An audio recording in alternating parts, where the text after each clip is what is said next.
To our eighth graders, I wish to say good morning, or maybe by the time you get this, good afternoon. In any events, I heard that you have an exam today, and so I am videotaping our lesson for today so that you can watch it whenever you can, and I hope that you get a lot out of it. You'll also notice that I'm going to make sure that the notes for our last class are sent to you. You'll notice that there are 3 general points that I had, and from these points, I go a little deeper, but I want you to hold on to the main points in each section. So even though there's a main point, and then following that some subpoints, I want you to focus on the main points and see how meaningful that is, how it enhances your faith, and how it can be incorporated into your prayer life. Because like I said, if this does not have meaning for you, then it won't endure for the rest of your life. And also, if you don't bring this into your relationship with God, it's just an abstract idea. So we want to find the meaning in these things, and also we want to see how we can bring this in real terms into our relationship with God. That's the foundation of everything. And just as a brief recap, last time in class I spoke to you about how God is the foundation of all things. Also, I spoke to you about how God is the source of all goodness, truth, beauty, and justice. And lastly, I spoke to you about how everything that God has made is good. So if we look at those 3 points very briefly to recap, it's important for us to recognize that everything that we see around us in this universe is contingent. That is to say, it is dependent on other things. We didn't bring ourselves into existence, neither did our parents or grandparents. And even in this moment, we have life because we eat, we sleep, we do all those things and interact with other things that nourish our life. So no person is an island. And even the animals, anything in creation, they are not islands. They are interdependent with things around them, and they are not the cause of their existence. So this means that the cause of the existence of all things lies in something that's beyond this universe. There has to be a first cause, the foundation, if you will, to everything. And this foundation we call God. By analogy, a house requires a foundation for everything to be secure. And there has to be a center of gravity at the core of our solar system in order for everything to be in proper orbit. By analogy, God is the foundation or the center of gravity for everything that exists. It's not in a physical sense, obviously, because as you know, God is spiritual. God is not something a part of this universe like all other material things. No, he is not material. He's spiritual. He's beyond it. But he's very present to us. He's filling all things. And like I said, he is the foundation of everything. So when we say in the Apostles' Creed, I believe in God, the Father Almighty, creator of heaven and earth, we're saying that I believe that everything that is has a sure and certain foundation, and that everything is dependent on it. Without this first cause, there could be nothing else. And that is what we mean by God, by the Creator. So there are 2 things, Creator and the creation. We are created. And when we look at the Creator, this goes into the second point. When we look at the Creator, we'll notice that he's the perfection of all goodness. What do I mean by that? Well, everything that we see has good qualities to it. Think of the food you eat. When something's really satisfying, we say it's good, and rightly so. But we equally know that it's finite. So what we see is good, and it's enjoyable, but it's not lasting. It's not eternally good. It's temporarily good. We eat it, for instance, if you like some good food, you eat that, and then the satisfaction goes away, and that's why we want to eat more and more, for instance. But just insert any example there, like looking at the beauty of nature. Nature is beautiful, but its beauty comes and goes, for instance. Our recognition of its beautiful qualities might not last from day to day. There might be some days when we appreciate it. There might be some days when we don't recognize it. The point is very clear. Now, it's good, beautiful, true, and just. All these things are reflected in what we see. But everything that's around us is finite. And so the goodness is finite. But if we believe that all these things have come from God, right? If all these things point back to God, then that means that the God from which they came, who is infinite, must be infinitely good. He must be the perfection of goodness, the perfection of beauty, the perfection of truth, the perfection of justice. And that is why you'll see some of the saints call God goodness itself, beauty itself, truth itself, justice itself. He is the epitome of all these things. So God in no way is evil. Why? He is goodness itself. So once again, everything we see is good, but in a finite way. And so the one from whom they came, God, who is infinite, must be the perfection of goodness. He must be good, but to the nth degree. Not merely to the nth degree, he is the very definition of what is good. So see what's happening so far? We see that God's the foundation of everything. We see that God is goodness itself. And then this leads us to the third point of the lesson that I gave last week, which is that everything made by God is good. We see that in the creation story. After each day it says, and God looked at all he had made and found it very good.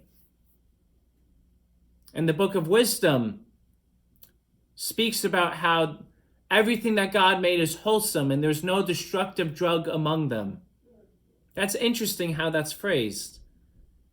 It means that everything is good according to its nature. That doesn't mean that our interaction with it, if it's not a good interaction, will be helpful to us. You know, in other words, a bear is good by its very nature, its existence. It glorifies God. However, we don't interact well with bears. So although the bear is good, the bear can be very harmful to you if you run into it. It goes with anything, any object in nature. It can be harmful to us because our body might not be suited to it. So it's good in and of itself, but our interaction with it might not be helpful to us. So this is a key thing. Everything made by God is good. Everything is wholesome by its very existence. However, we have to be very careful in the way we interact with things because there is a design to all things. God is intelligent. He is wise beyond all of our categories. If he is wisdom itself, then there is a proper design to everything. And if we wish to have enjoyable interaction with things, we should follow the design of things. In other words, we shouldn't, so to say, touch the stove when we know the stove is hot. It's good, and it can give warmth, but it's misused if we literally put our hand on it when it's burning hot, right? So by analogy, that is how we have to discern the way we relate to creation. Creation is good, but we need to discern the design of things in order to interact well with it so that we are not unintentionally harmed. Creation doesn't mean any harm to us. It's seeking what is good for it, just as we seek what is good for it. But it's only when harmony, balance is maintained that evil will not result. But when we don't maintain this harmony, very bad things can result as a consequence. So that's our lesson from last week. And the reason why I wanted to recap is because if you remember, in both of your sections, you had various questions. And as we went through these various questions, which were obviously spontaneous, I wasn't sure if both sections got the exact same material because I adapted the questions, or I adapted the responses to suit the questions asked. So I give this recap so that both sections are on the exact same page going forward. Okay. Now, having said all that, we have today's lesson. So if the points of last lesson were God is the foundation of everything, God is goodness itself, and everything God has made is good, today's lesson will be about where our place is in this picture. Now, our place immediately falls in the category of creation. We are created. So my first point is that humanity is made as the image of God. It's very interesting how the creation story frames this. And very briefly, I want to note as an aside that when you open your Bibles, you'll notice that there are two separate creation stories. Genesis chapter 1 to Genesis chapter 2, verse 3 is the first creation story. And then Genesis chapter 2, verse 4 until verse 25 is the second creation story. So once again, there are two creation stories with two different intents. The first creation story wishes to describe that God is the maker of all things, but wishes to do so by describing how God is above all things and how God did this over the course of a cycle. It uses the cycle of a week to describe it. The second creation story wishes to describe how God is the maker of all things, but wishes to describe how God is very near to his creation, and it wishes to emphasize humanity's role in creation. And I'll explain what that means in a moment, but it's important that we recognize that there are two separate creation stories. The book of Genesis is not meant to be a scientific text. It's not meant to give us an actual chronology, a historical chronology of how everything was made. Rather, it's meant to say, God made all things, and God has inspired us to use our imagination to describe in a creative way how he made everything. And so when we look at our place in creation, to our first point, when we look at our place in creation, we'll notice that both creation stories describe humanity as the image of God. See, in the first creation story, it's described interestingly. It says, if you turn to Genesis chapter 1, verse 26, it says, "Then God said, 'Let us make human beings in our image after our likeness. Let them have dominion over the fish of the sea, the birds of the air, the tame animals, and all the wild animals and all creatures that crawl on the earth. God created mankind in his image. In the image of God he created them. Male and female he created them. Okay. So, the first creation story says man is made in God's image. And when it says man, it means in a holistic sense, humanity as a whole. Male and female. The Hebrew word, you have to remember the Old Testament was written in Hebrew. The Hebrew word for image here is selim. Selim. Interestingly, it's the same word that's used throughout the Old Testament when we hear about idols, those statues that people would bow down to. It's the same word as that. So, man is made as God's selim. The Hebrews were literally saying, you know how the pagans, those who would believe in many gods, they would make these statues to honor their gods, and they would bow down to them? Well, see that? That's actually what humanity is in relation to the rest of creation.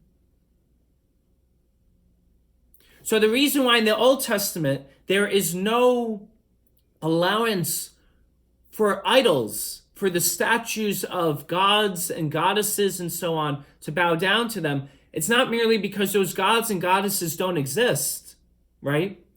It's because, more importantly, God has made his image, his statue, his selim, and that is humanity. Do you see this point? So, God makes a selim, a statue, an image called humanity. And if someone wants to see what God is like, they should look to this image. They don't need to make a statue and bow down to it. No, they look to this selim, this statue, this image, humanity. So, humanity is made as God's mouthpiece, as God's first representative to creation. Have you ever thought about that? That you are God's ambassador, God's representative to creation. That's who you are. That's what they mean here in the first creation story. The second creation story phrases it slightly differently by saying that God breathed his spirit into the man. That's say we have God's breath. What is in God, so to say, is in us. We are marked by God. The point is the same, that we are God's representative, that we are like God in the highest sense in creation. That's powerful. Also, here, humanity stands at the threshold. It stands as a bridge between two things, God and creation. What do I mean? If you are the image of God, if you have a soul made after God's likeness, and then a body which is like the earth, see that? A body like the earth, a soul like God, and you are a composite, you are a union of the two. That means you have one foot in both worlds. You are like the earth and yet like God simultaneously. And so humanity is not just like God from God's vantage point. Humanity is like God from creation's vantage point. And so God not only looks at us and sees his reflection like a mirror almost, right? But creation looks at us and sees the closest thing to God among them. That's why the first creation story says that God gave humanity dominion over the earth.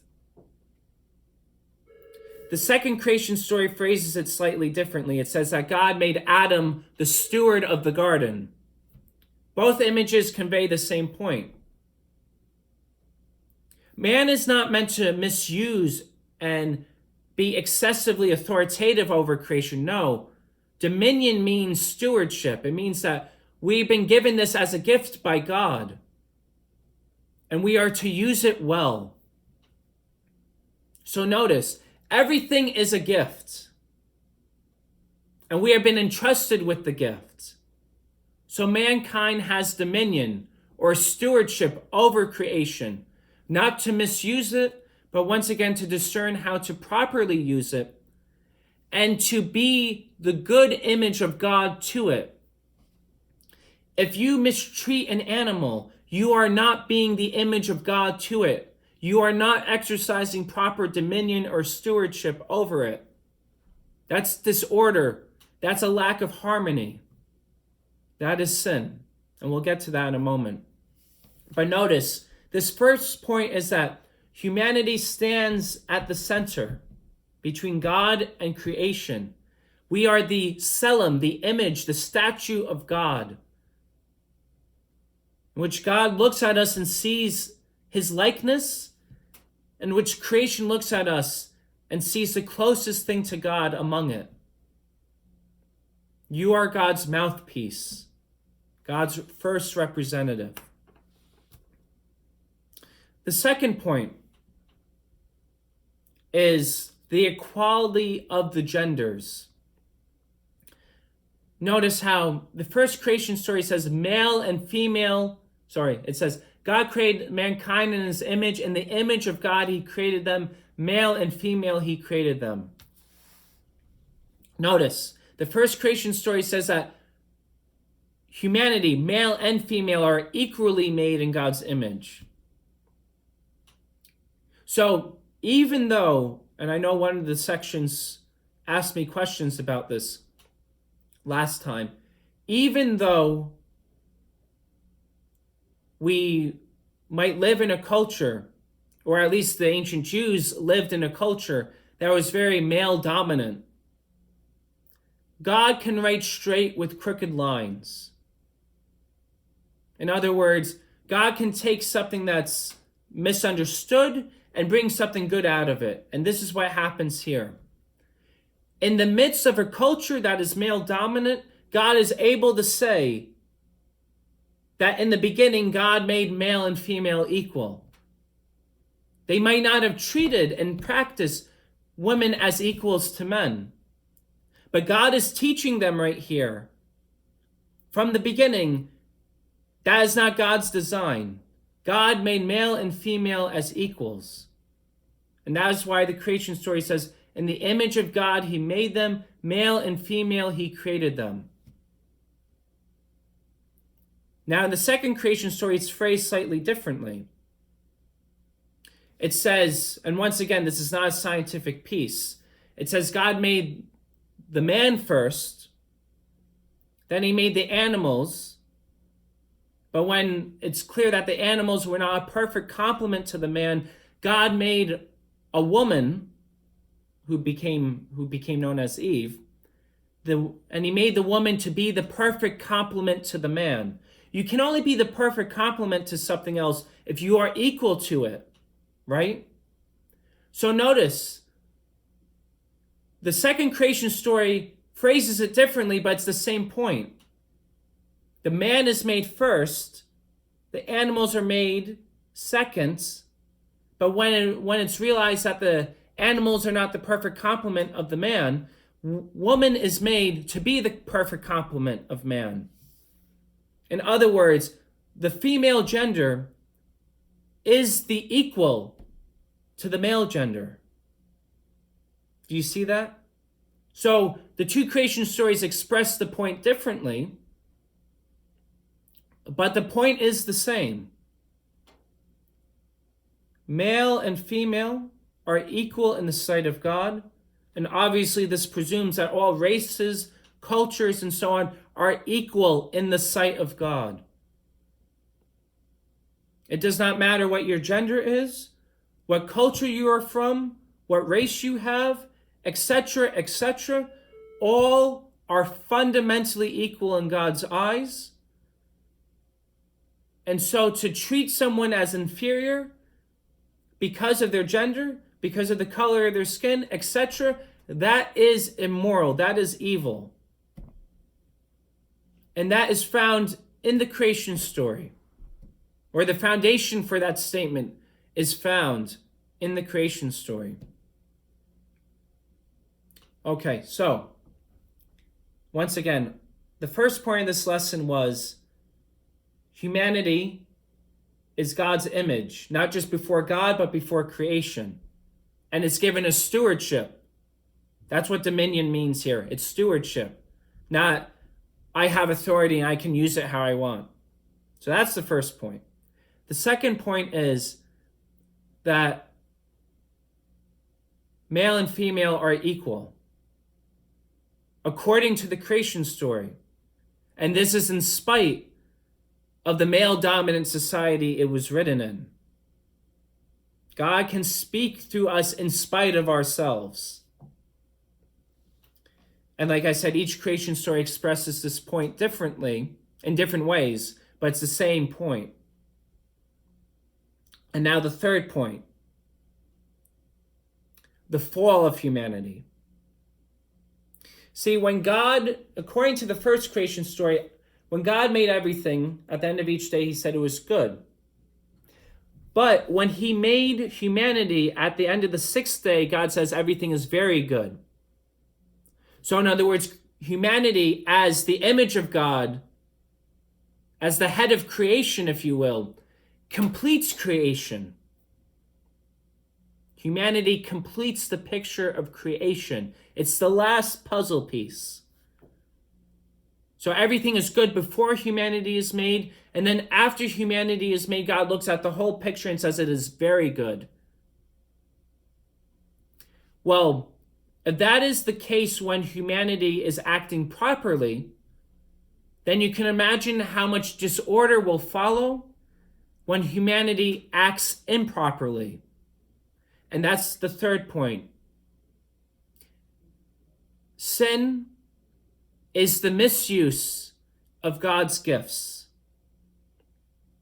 So notice, we've been discussing this picture of harmony, that everything that God has made is good, and that we have been made the steward of this gift, and that we are to use this gift well. Well, in Genesis chapter 3, when it describes the fall of humanity, it's all about the misuse of gifts. See, I want to invite you to see sin in this way.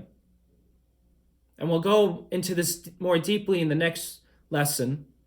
But as the beginnings of it, it's important to say this. Sin is not about breaking a rule. It's not about rule breaking. It's much deeper. Sin is about doing something that makes you unfulfilled. I'll say that again. I want that to hit home. Sin is about doing something that makes you unfulfilled, that deprives you of your genuine happiness. Okay, so it's like this. You cross a boundary, right? But it's not the crossing of the boundary that's wrong in and of itself. It's that when you cross it, you become less of who you are. You become unfulfilled. So, this makes sense if we recognize that everything is about God giving gifts to us, God giving good things to us. Well, if you take the gift and misuse it, or try to seize at a gift that's someone else's, a lot of disharmony will ensue, right? Well, I propose to you that in Genesis chapter 3, that's what is happening. So when you look at the garden, there are two trees in it, the tree of the knowledge of good and evil, the tree of immortality. The tree of the knowledge of good and evil stands for all knowledge. The tree of immortality stands for, or the tree of life stands for immortality. God says, do not stretch forth and touch and eat the fruit of the tree of the knowledge of good and evil. to make a simple point. Are you all-knowing? You're not all-knowing. So how can you partake of the tree of all knowledge? It's impossible, right? I want you to think deeply about this. The tree of the knowledge of good and evil stands for all knowledge. And you and I are finite. We're not all-knowing. So God is saying something that's very obvious. You can't try to grasp from this tree because it's not your nature. You're not all-knowing. So how can you possibly partake of the fruit of this tree? So it's not a literal tree. It's a symbol of our relationship to God, that we are finite, that we can only know some things, but God is all-knowing. And that whatever we receive is a gift from him. What Adam and Eve do is try to steal a gift. They try to grasp at the tree of all knowledge. In other words, they try and say, I can be like God. And yet, the irony is that they were already like God. See, the problem is twofold. The first aspect is that they're trying to seize at a gift when it's not being offered to them. We're not all knowing, so how can we possibly seize at that? But then the second aspect is this. The serpent says to Adam, or rather to Eve, the serpent says to Eve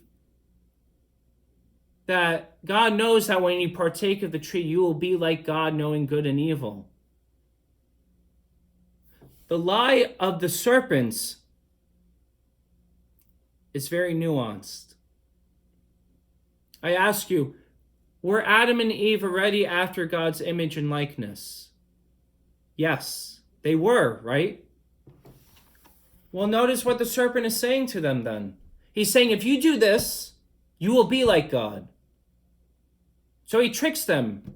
He says, if you eat of the tree, then you will be like God. Do you see the lie there? It's not just about us seizing at a gift that's not ours, right? It goes deeper. It's an identity crisis. The serpent is saying, if you do X, then you will be like God. When that's a lie. Adam and Eve were already like God. They didn't have to do anything to earn it. Do you see that? And that's the problem with all sin. With all sin, we think that if I do this, then I will be like God. When in reality, you are already God's child. God invites us to rest in him. You don't have to do anything to earn God's favor. God already delights in you. So the lie of the devil from the beginning is that, okay, you should go grasp at that. You should go and try and be like God, because I don't think you really believe you're already like God. That's the lie of the devil, the lie of the serpent. So all sin is based upon the misuse of gifts. It's us selfishly trying to seize at something that's not ours.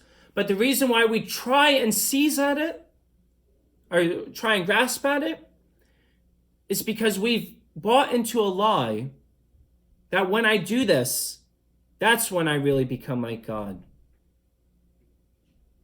When you're already like God by your creation.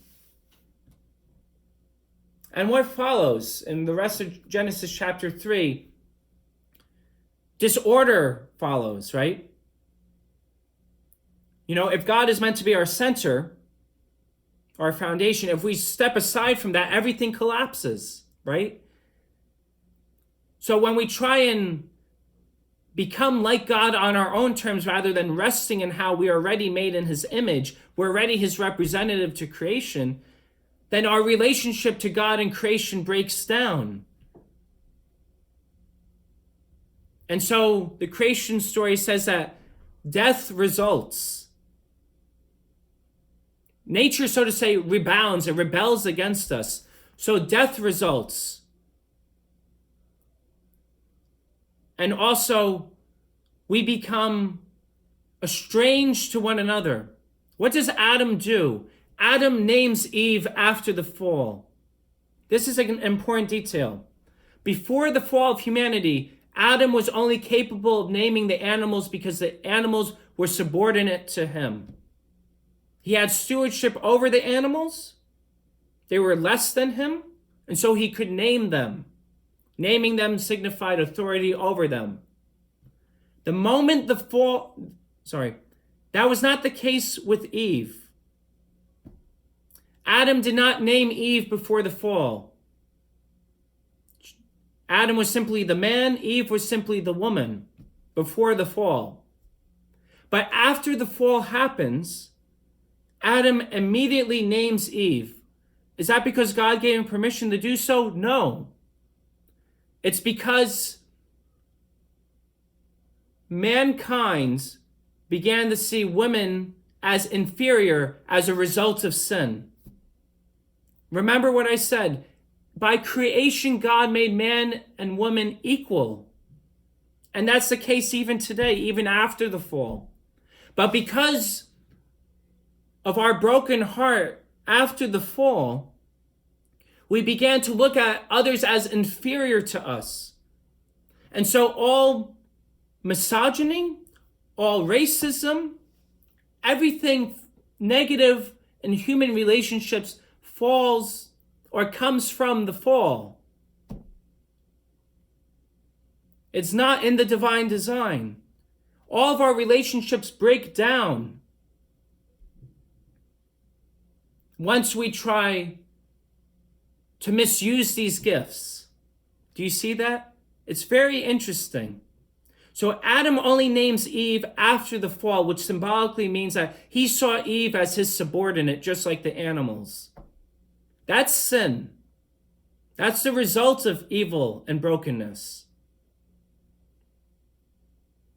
So not only do we become subject to death, but our relationship with our fellow humans breaks down into superiority and inferiority. We no longer see ourselves as equals. And so misogyny, prejudice, racism falls or comes from that. And then lastly, it says Adam and Eve were ashamed of themselves and hid themselves. We become ashamed of our own bodies, our qualities and everything because of sin. Think about it. Sin makes us feel, our brokenness makes us feel as if we can't measure up. And so we become ashamed of who we are as a byproduct of our fallen humanity. Before the fall, humanity was content with itself. It was not ashamed of its body, of its good qualities, of other things, right? But after the fall, we become ashamed of ourselves. Not because these things are bad. No, it's because we bought into the lie that we're not good enough.